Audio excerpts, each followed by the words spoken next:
But wake up to possibility. Welcome. I'm Dr. Edward Wheeler. I'm the founder of Total MindPower Institute, and I've got some great information for you here today. And whether you're joining us because you feel stuck or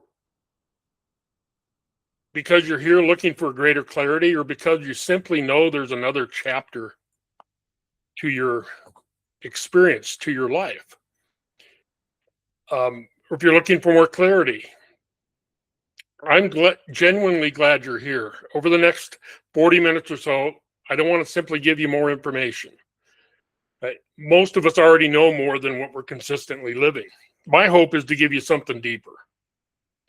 And my hope is also that you begin seeing yourself and your future from a different perspective. Now, my purpose is simple, and it's summed up in the word that's on the screen, is to wake you up to possibility. To wake people up to possibility, not because possibility is something reserved for a fortunate few, but because I believe possibility begins the moment we become aware that we have a choice. So today isn't about becoming someone you're not. It's about becoming more intentional about the person you're capable of becoming. So let's begin. Now, I'd like to start with a simple question.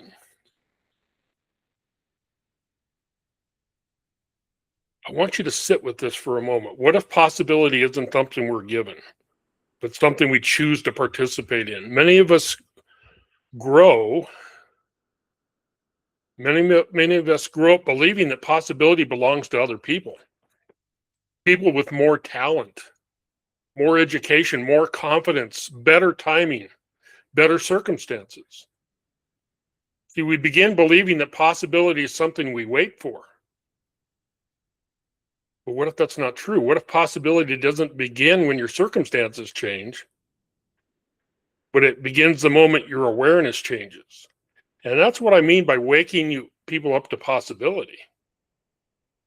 Throughout history, every meaningful change has started the same way, because someone saw something that wasn't yet visible to everyone else. They saw a different future before they experienced it. Today, I'm going to suggest something that has become one of my foundational beliefs within Total Mind Power: is possibility is not discovered, it's awakened. And awakened always begins with awareness. And if awareness is where possibility begins, then perhaps the most important question isn't what's possible. Perhaps it's what I'm not seeing. Now, if possibility is a choice, then the next question becomes obvious. Why don't more people choose it? I don't believe it's because they're lazy. I don't believe it's because they lack intelligence. Every one of you on this call, we all have infinite potential. After working with hundreds of professionals over the past 15 years, I've reached a different conclusion. Most people you don't have an opportunity problem. Those of you here on this call have plenty of opportunity. The challenge is awareness of the opportunity. See, we can only choose from what we're able to see. And if we don't recognize an opportunity, we can't choose it. If I don't recognize that my thinking is creating unnecessary friction in my life, I can't change it. If I don't recognize that I've been trying to force outcomes instead of creating the conditions for them, I'll simply keep working harder. Awareness is where change begins. Before our circumstances change, we begin to see it differently. And when I use the word awareness, I'm not talking about simply noticing what's happening around you. I'm talking about becoming aware of how you're experiencing your own life. The thoughts that you've accepted as true, the assumptions that you've stopped questioning, the patterns you've repeated for so long that they now feel like reality. See, we don't experience life exactly as it is. We experience life through the lens of our own awareness. And as our awareness expands, new choices become visible. And new choices create different actions. Different actions create different experiences. So that's why possibility is not something we wait for. It's something we begin to see. Think about two people walking into exactly the same situation. One sees opportunity, the other sees risk. One sees possibility, the other sees limitation. See, the circumstances are identical. The experience is completely different. Why? Because life isn't experienced only through our circumstances. It's experienced through our thinking. It's experienced through our paradigms. It's experienced through our beliefs, our expectations, our identity, who we believe we are. See, we don't experience life as it is. We experience life as we are. And that's incredibly, let you in. It's incredibly important that we understand that. And it's good news, because if your experiences are influenced by who we are, then changing who we are changes what becomes possible. The most important idea I'll share with you today could be this. Many people unconsciously confuse their current experiences with their future. They think the past equals the future. They begin to believe that because life feels in a certain way today, that's the way life is. But your current experience is just that, your current experience. It's just a manifestation of what's been going on in your thinking, in your believing, in your past. See, your current experience is not your identity. It's not your potential, and it's not your future. It's a natural result of the awareness, thinking, and beliefs and choices that you brought to this point. And if those can change, your experience can change. And that's why I believe possibility is available to every person. Not because it's always easy, but because none of us are condemned to remain who we are today. Your current experience is a natural expression of the awareness you've developed, the meaning you've assigned, and the choices you've made. See, a core principle that I've instilled in many of my clients, and some of you on this call have heard me say this, the fact is you had an experience. The meaning you assign to it is your choice, right? And you can choose to look at something with an open mind or not.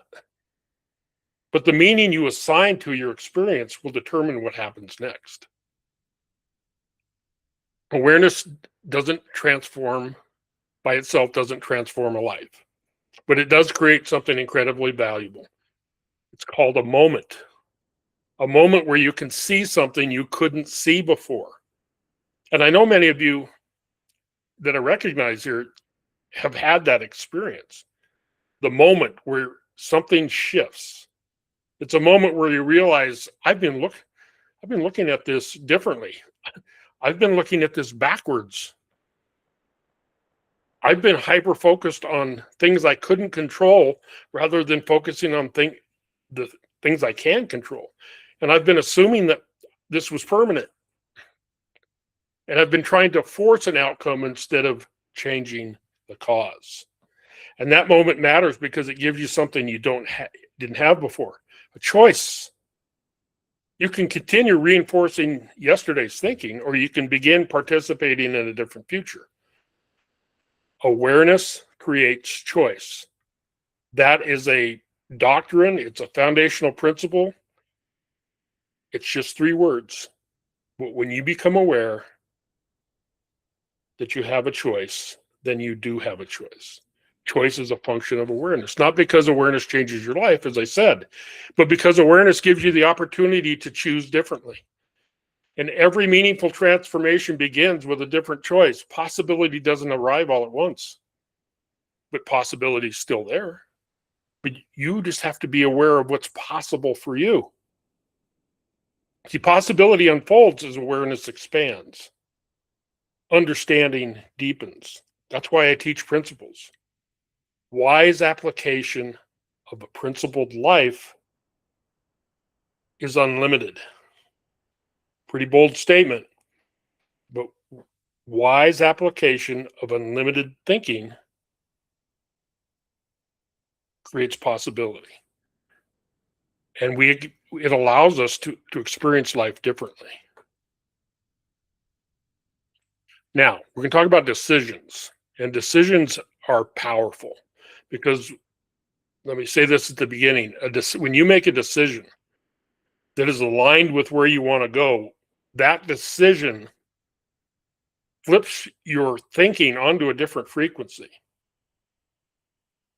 Right? And it's why I remind people that when they're using the language of try, they haven't made a decision. The language of try means you're uncertain of anything. And you don't want to commit because you don't want to be wrong. Well, get used to being wrong and you can have anything you want. Wow, that seems pretty certain, right? But if you can get comfortable with being uncomfortable, get comfortable with making mistakes and learning things, then your decisions will lead you anywhere you want to go. But a decision flips your thinking onto a different frequency. And see, we can decide in our mind to start exercising. We can decide to save money. We can decide to have that difficult conversation, or even to launch a business. But I want to suggest something even beyond that. Every meaningful decision does two things. It changes what we do, but it begins changing who we become. And yeah, you got to decide to start. That's a powerful decision, but you also got to decide to keep going. You got to decide to persist. That's all a part of the process. And it's why decisions matter so much. Because if we procrastinate, really what all that comes down to is a lack of decision. We haven't decided to do the thing that we have set out to do.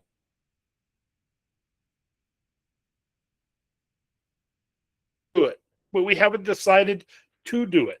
We haven't decided to grow, evolve, and change to become the person who could confidently execute what we want to execute.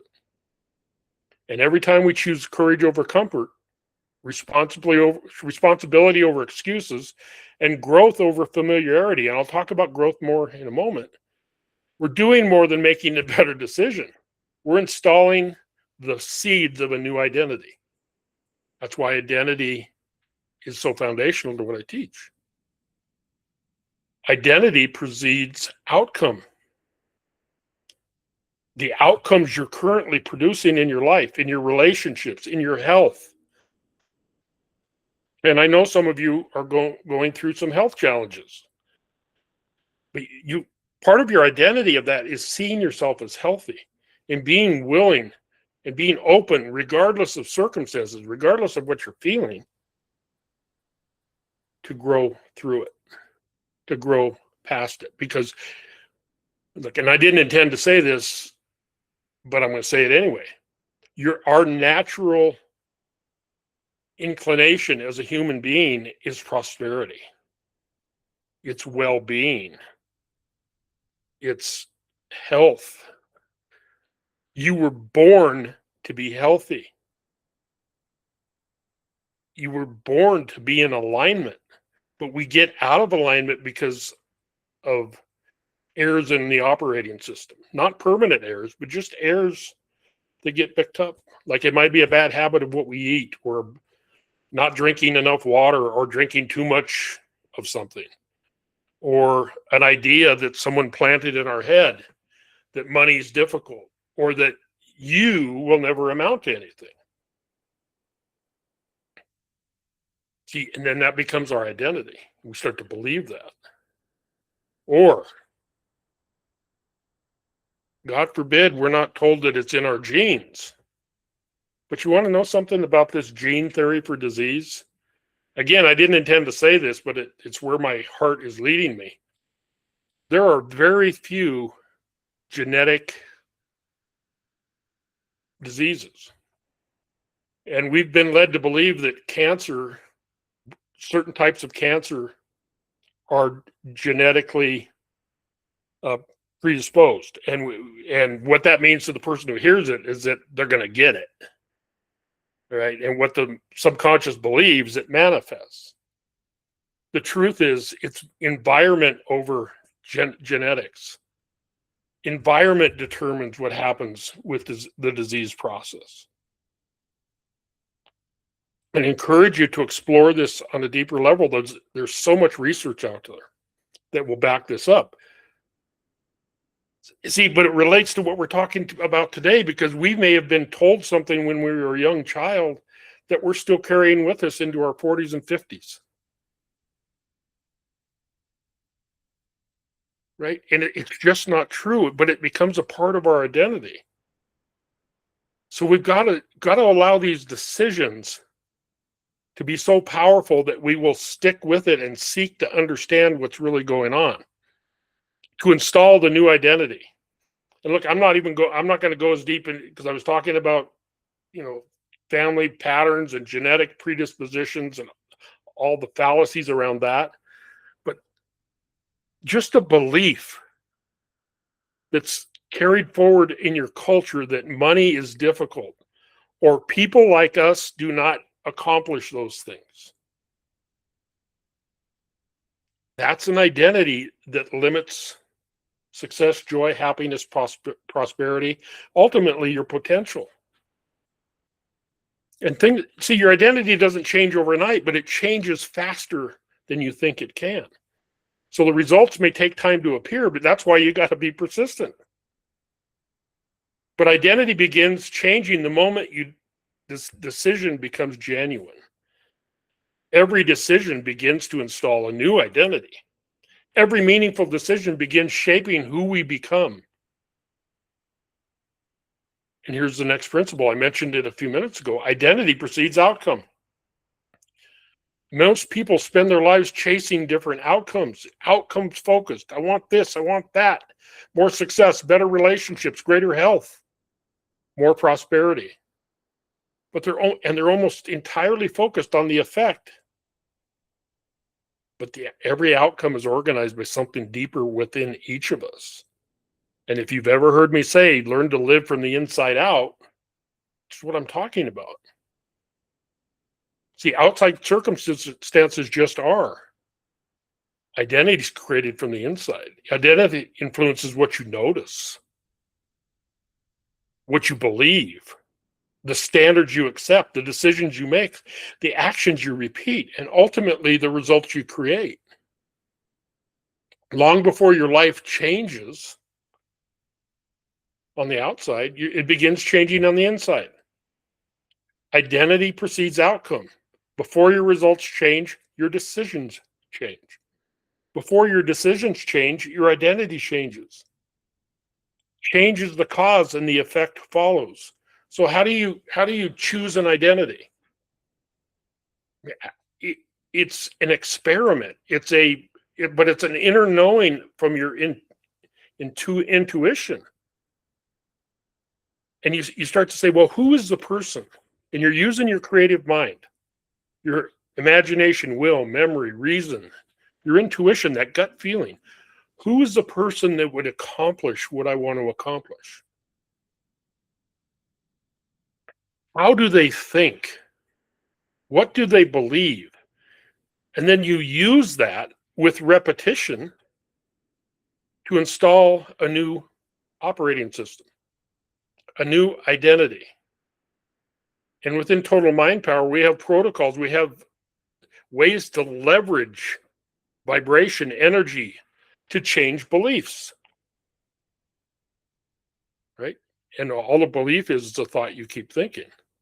All your current identity is an idea that you have accepted and haven't challenged.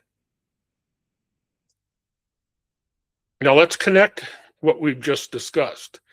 If identity truly precedes outcome, how does it actually shape our lives? See, we describe it with a simple framework in my world, the world that you are visiting today, Total Mind Power. And I use this identity results loop, and I'm going to put the diagram up here in a moment, but I want to talk you through it without the diagram. I want you to listen to me. Every day, whether we're aware of it or not, we identify influences. Your identity influences how you think. Our thoughts influence the decisions we make, and our decisions become our actions. And those actions create results. But the results reinforce the identity we already believe to be true. See, it's a cycle. The question isn't whether you're living in the loop. We're all living in this loop. It's learning how to tweak your experience of it, how to create small millimeter shifts in awareness and belief over time to emphasize the identity you want to experience, right? Because we've got to create evidence in order to start to believe this. So here's what I've observed, and this is years and years of helping people, right? And I wasn't always aware of this, but fortunately I had enough skills that I could help people navigate around it, even if I didn't understand it to the level I understand it today. See, people try to change, and they come to me and they say, I've been working hard. And they think the answer is to work harder, to read another book, to attend another seminar, to try another strategy. But if the identity underneath all of that, who you are at your core, hasn't changed, then those behaviors rarely last. Because identity always organizes the experience. That core belief about who you are. Remember, I said it's not permanent. It can evolve. Nothing ever stays the same. And if you think it does, there's a ramification for that belief. And it'll show up in your life because you're resisting change, you're fighting it, and the world passes you by. And I don't want that to happen to you, because change is the only thing that's consistent in this universe. And if you'd like to have a deeper understanding of this, get closer to me and I'll explain and share with you. I don't have the ability to do it today because we'll be here too long, but vibration is the reason everything is always changing. And vibration is the ultimate law of the universe. Everything is vibrating. Everything is energy. And it's vibrating on different frequencies. And it's always staying the same. And you might say, well, everything's vibrating? Yes, everything's vibrating. Granite is vibrating. If you can find a powerful enough magnet microscope, you would be able to see it. And if you just want some evidence that everything's vibrating, even things that are dead are vibrating,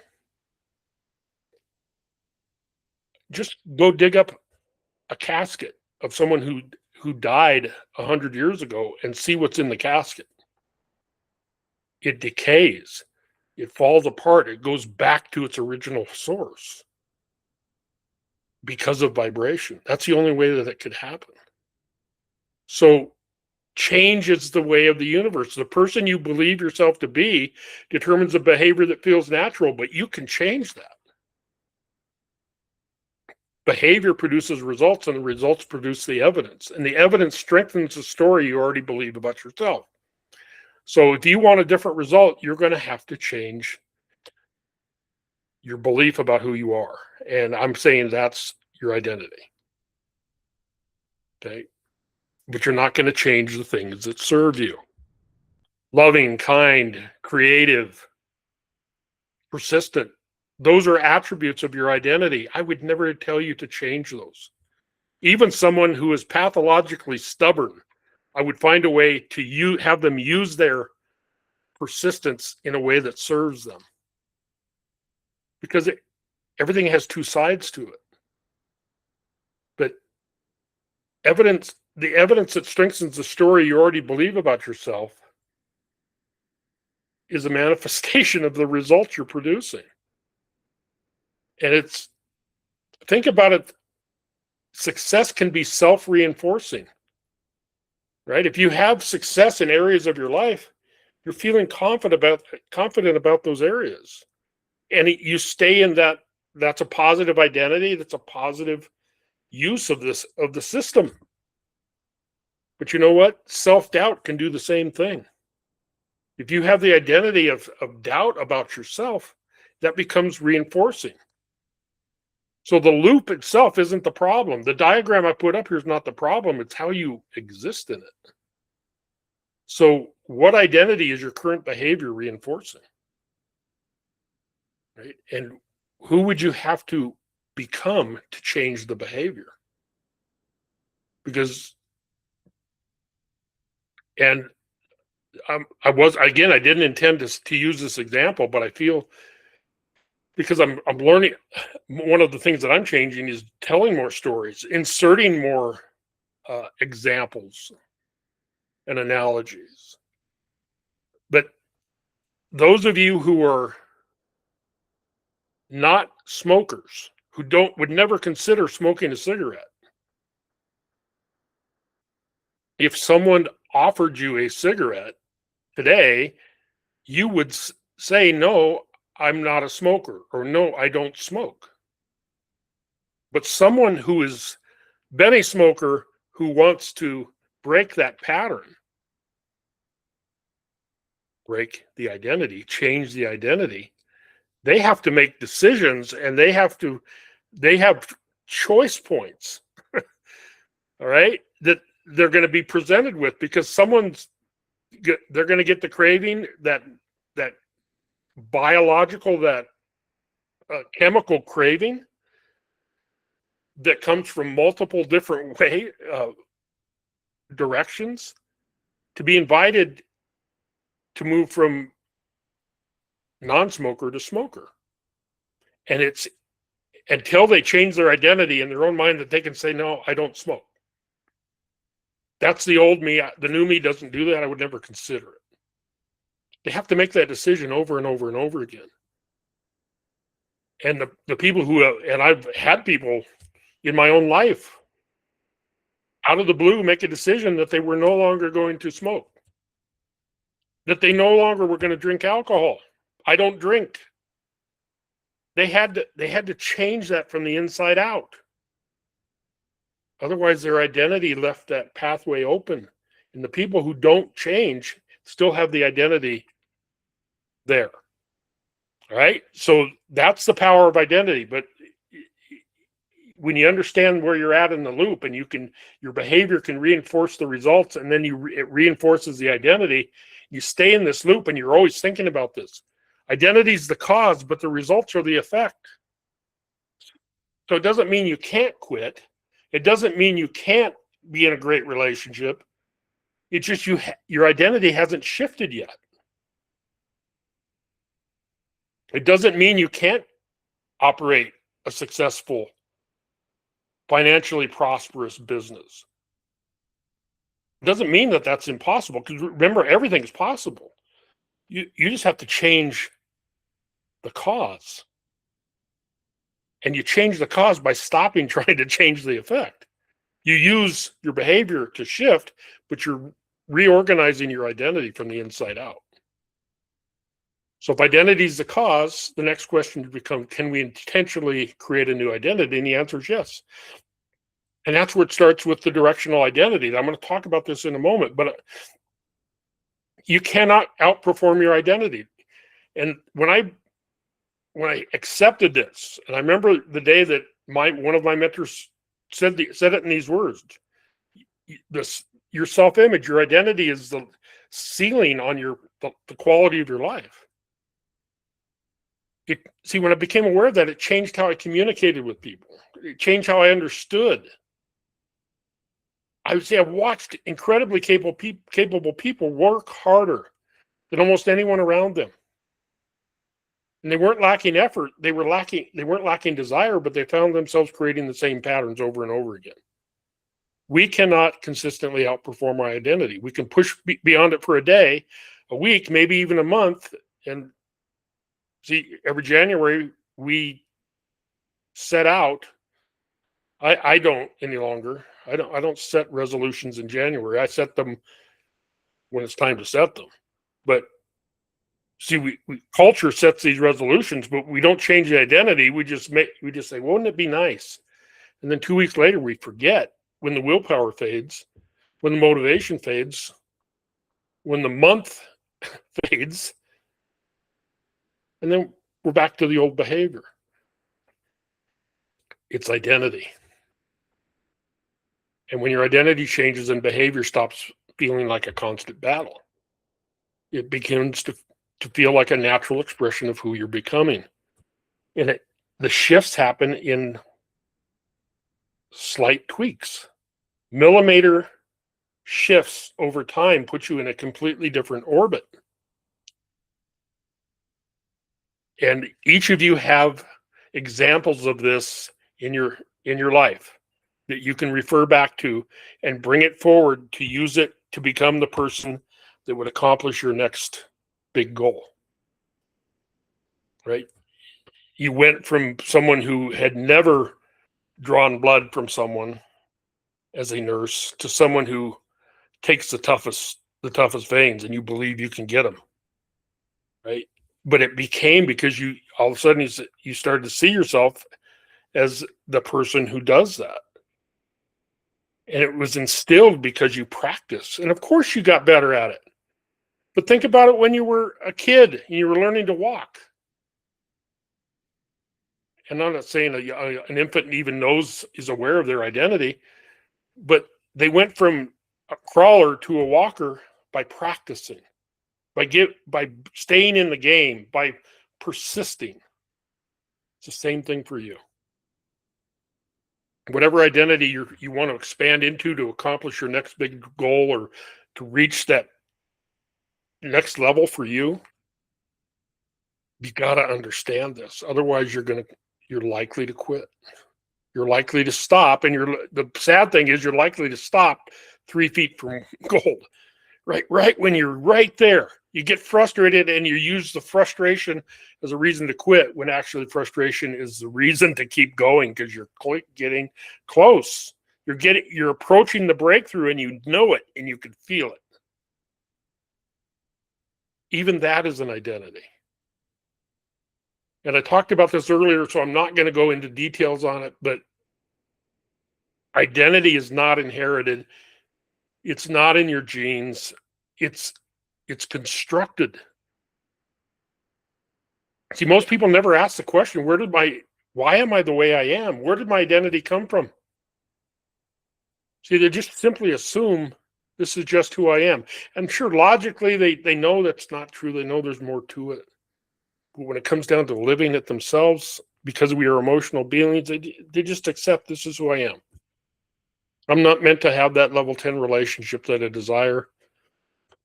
Right? People like me don't connect with people like them. And I'm telling you, that's not true. Your identity is built over time. Every experience, every interpretation, every belief you accept, every decision you repeat over and over and over again, every success you've had, every disappointment contributes to the story that we use to describe ourselves. And eventually that story feels permanent, but it's not. It's simply the identity we've constructed from our past. And what's been constructed can be reconstructed. And that's where possibility becomes practical. Because if identity can be intentionally developed, the future no longer has to be an extension of the past. And I will tell you, this is where what I do as a coach, quote coach, mentor,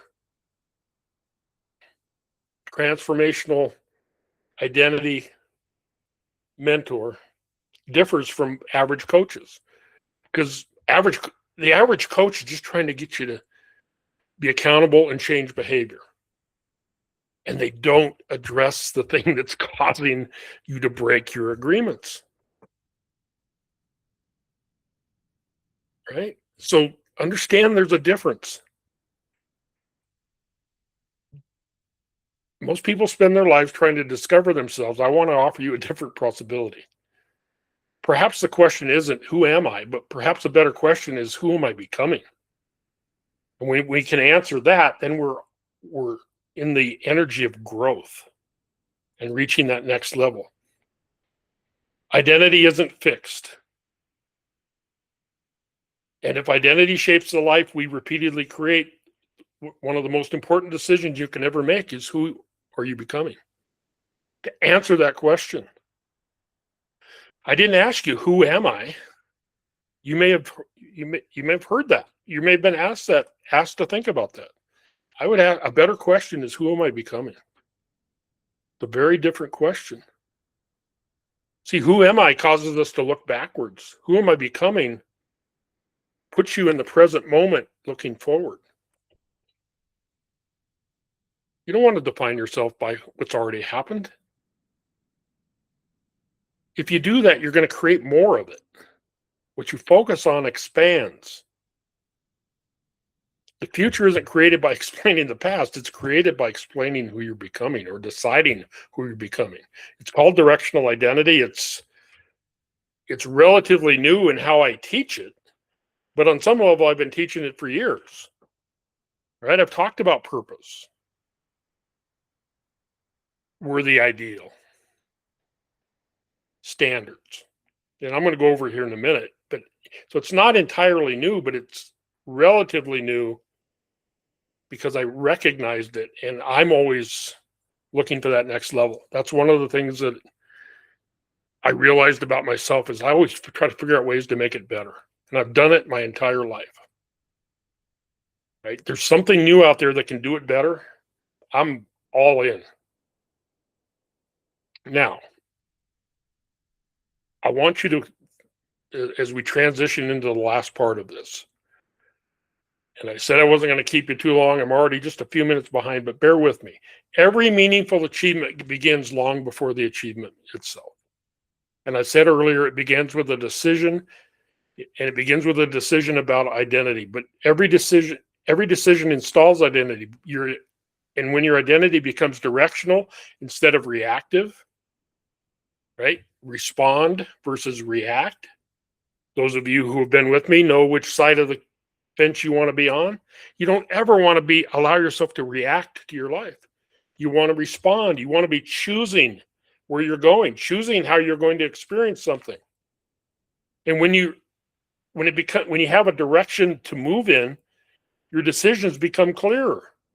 It's easier to make those decisions that keep you on the frequency of where you want to go. Your standards become higher. They're non-negotiable when you have a direction. And your execution becomes more consistent.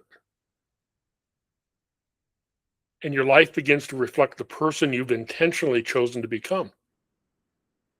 And look, this is not meant to be hard or heavy.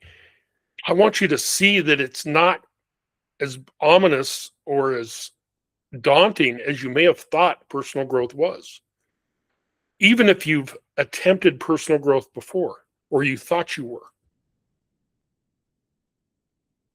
It's because you approached it from the wrong angle. This will work if you will apply it to yourself. Right? And I'm going to go over directional identity here in a minute, but how do you keep moving in that direction every day? See, that's where the framework begins. Where do you start? Lasting change is not created by a single goal or a better habit or even more motivation. It comes from creating alignment. Alignment between who someone intends to become and how they live every day. So here's the directional identity. It starts with purpose. And look, this is not a planning tool. This is a framework that if you can insert yourself in and understand it. Look, it's a framework. You're going to have to put some effort into this to understand it. But if you'll do that and you know what your purpose is, and you can, even if it's 5 words, some of you know my story. When I started doing some of this work, I couldn't come up with anything for my purpose other than to be happy. That's where I started. And now it's evolved into what it is today. But you got to start somewhere. This is an architecture for creating alignment, to live in harmony, to live in a flow state. And it allows you to improve multiple areas of their life at one time, right? When you live in alignment with this, your habits fall into line. Your goals get bigger and you develop more discipline and you're intrinsically motivated. You're not motivated by fear or from something outside of you. You're intrinsically motivated, which is the best type of motivation. And when I say this, you'll say, yeah, I get that. Lasting transformation doesn't happen because one part of you improves. It happens because the whole system begins working together. Your purpose and your mission are in lockstep. Your worthy ideal is a longer term vision, but that definite chief aim is driving your immediate action. Now, let me just go back. Everything begins with purpose. Purpose answers one of life's deepest questions. Why do I exist? Why are you here? And on some level, each of you can answer this, and I suggest you write it down. The purpose of my life is to, and it could be to honor God. It could be to be happy, to wake people up to possibility, to leave people better than you found them. It could be to create a legacy for your family, right? But start from where you're at and let it grow from there. Why do I exist? You might say, I don't know. Don't give up there. What would it be if I did know? And just keep asking yourself that. And I promise you, if you'll persist to it, you'll start to get clarity on it. And then you've heard of mission statements. Mission answers, how will I express my purpose to the world? What contribution are you going to make? And I'm looking around the screen. I know each of you on some level, I recognize your name. I can identify your mission, right? It's to help people with trauma, to help people coming out of incarceration, to help people become financially independent, to help people understand money, right? Whatever it is for you, adopt it, accept it where it's at, and let it grow.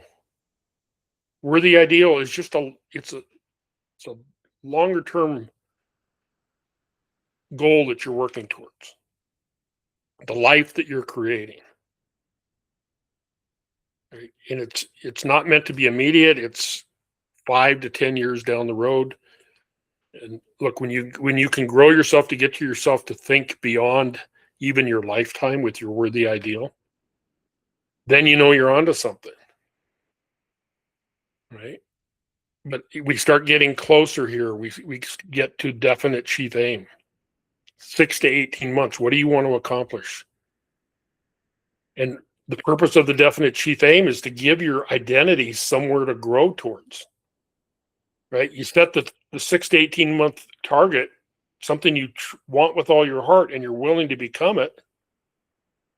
And then you start thinking, well, who's the person that would accomplish that? How do they think? What do they believe? What do they believe about themselves? What skill set do they acquire? What must they get better at?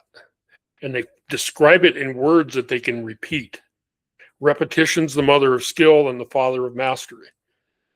You're going to have to step into repetition and be willing to understand how the value of repetition in your life. And the center of the framework is identity. Right? It's at the center. It's intentional. It's the anchor that holds this thing all together. And it begins organizing with the person you've chosen to become. And I recommend when you're working on an identity statement is to get it down to 4 or 5 words that you know what the meaning is, but it works well for repetition, meaning you can stand in front of the mirror and look yourself in the eye and claim it and use repetition on that and feel it. And then when you expand your identity, you might insert another word into it or another sentence that you eventually condense into the 6 or 7 words. But it's a process. I've been working on this for almost 20 years. I still exist in this framework. My identity statement is 6 words. Very meaningful. And until I find something better, and I don't think I will, this will be how I exist in my life. This is how I'm going to navigate the rest of my life and live my purpose. But then we get into standards. And why are standards so important is because when we can raise our standards, that's actually, we start to see measurable change in our life. And I will tell you, each of us have standards, and we don't always reach our goals, but we always get our standards. Right? So if you can raise your standards and persist in your standards, then you'll reach your goals. See, it's not, when you have standards, it's not, you stop negotiating with yourself. It becomes, what do I feel like doing today? And you ask, no, what's consistent with the person I'm committed to becoming? And then those standards influence execution, which is how, remember in the identity results loop, execution's over here feeding your identity. When you execute it, you start to trust it. And you start to accept it in your life. It's not perfect execution. It's just execution. It's doing your super 6. I know everyone on this call knows what I mean when I say super 6. That one, narrowing it down to the one thing and having that one thing that you're doing every day. Then your results begin to change. And you just stay in this process. The cycle continues. But it's a cycle that supports you because identity precedes outcome and execution stabilizes identity. Now, go over this quickly because I just in my own way talked about this, but the execution of your plan is essential. But you have to develop the identity of the person who will execute the plan. See, every action we take sends a message. Every promise we keep sends a message to where? Well, it sends it outward, but more importantly, it sends it inwards. And we either trust or distrust based on what we're doing. Subconscious believes or doesn't believe based on the messages we're sending it. Every commitment we honor, every decision aligned with our chosen identity becomes that evidence that stabilizes the identity. So when you step into a new identity, it's like a baby moose or a baby giraffe that's trying to figure out how to use its legs. It feels really awkward. But the more you execute it, the more you go out and remember who you are, remember who you're becoming, and do it uncomfortably, it gets easier. And you've all had this experience. You just don't maybe be using it on that next level for you right now. That definite chief aim, that's something that you want that seems out of reach. Bigger business, more profit, whatever it is. Now, state precedes strategy. And you won't get this from most coaches because most coaches don't understand it. Don't understand vibration. State precedes strategy. So you don't want to allow yourself to be taking action when you're in a frustrated state of mind. Have you ever noticed how differently you think how decisions you make, the problems you solve, or you communicate, depending on how you're feeling? The same person with the same experience can make completely different decisions based on their state. State precedes strategy. So we want to spend every morning creating the state of being of the person who would accomplish their goals before we take any action. I will tell you, before I got on this call, it was a little chaotic in my environment because I had an inspector over to my house. I wasn't expecting him until later, right? So it got a little chaotic. And I was a little chaotic, right? There's always something going on. But I did 3 minutes of heart coherence. I closed my eyes and saw the outcome I want. Calmness of mind is the beautiful jewel of wisdom. State before strategy, state before execution. Before you have a meeting, something as simple as this, and some of you will remember this because I've taught it before, is the Wonder Woman pose. Even if you're a man, don't worry about it. Do the Wonder Woman pose. Stand up, put your shoulders back, put your hands on your hips, and stand like that. Just stand in that energy. What we know from, they've studied this at a college, I think it was Harvard, but I can't remember, is that if we took your blood after 3 minutes in the Wonder Woman pose, your cortisol would go down, testosterone goes up. Testosterone is important because it causes us to take action. If testosterone is low, we don't take action. We're less likely to do it. That's the power of state. And there's lots of different ways to change your state. Jumping on the mini tramp, having a move that you do. Tony Robbins has taught this for years, almost 50 years. But just what is it for you? What is it that you're doing to change your state of being? Anytime you have an important call, get on that call in a great state. So what we're talking about here is the identity momentum gap, and I have a solution for you. And understand I'm not selling anything here today. I'm inviting you to enter into a conversation with me because I want you to get where you want to go, and I don't care. I'm not committed to how you get there, right? But over and over and over again, successful people or people who might be stuck, they're not lazy, they're not unmotivated, they're not incapable. They just have this gap between who they think they are and where they want to go. That's what I've described for you today. And the person you're committed to becoming is no longer the same as where you're going. Part of you knows you're capable of more, and you can see the next chapter, you can feel it, but because of your current patterns and your current standards and your current level of awareness, that hasn't caught up with where you want to go. And life can feel confusing. And hopefully I've created some clarity for you. You understand why some things are happening. But I want to help you move from your current identity to the chosen identity, to get over this gap. And the bridge I have is alignment to help you stay in alignment. And understand something. The gap isn't proof that you're falling behind. It's proof that you outgrew your current identity. At the beginning of our time together, I asked you to consider a possibility.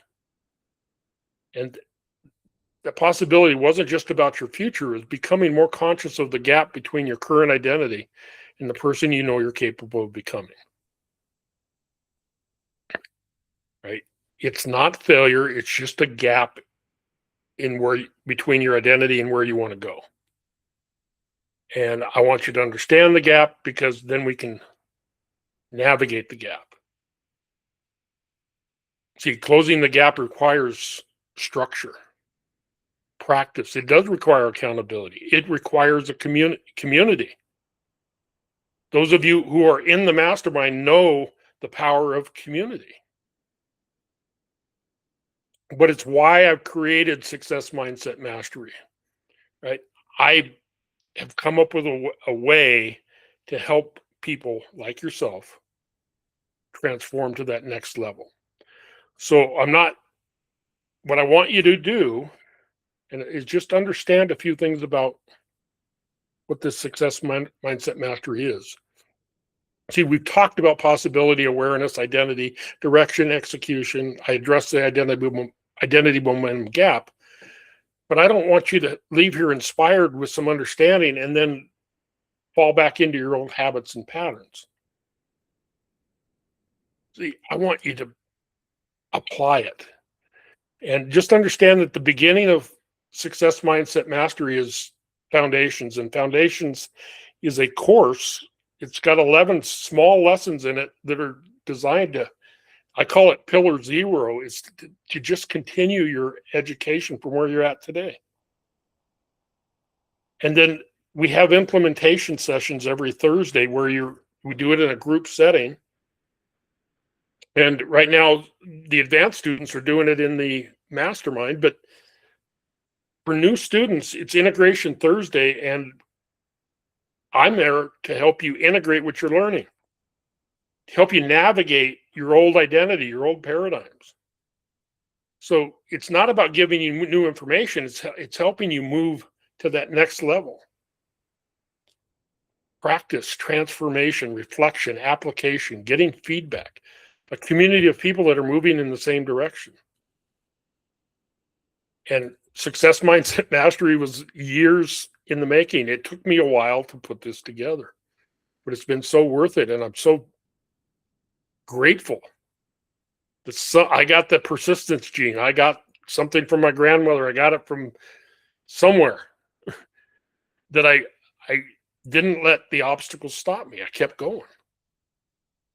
But today, I don't allow people to enter success mindset mastery unless I know it's a good fit for them, because that's how I operate.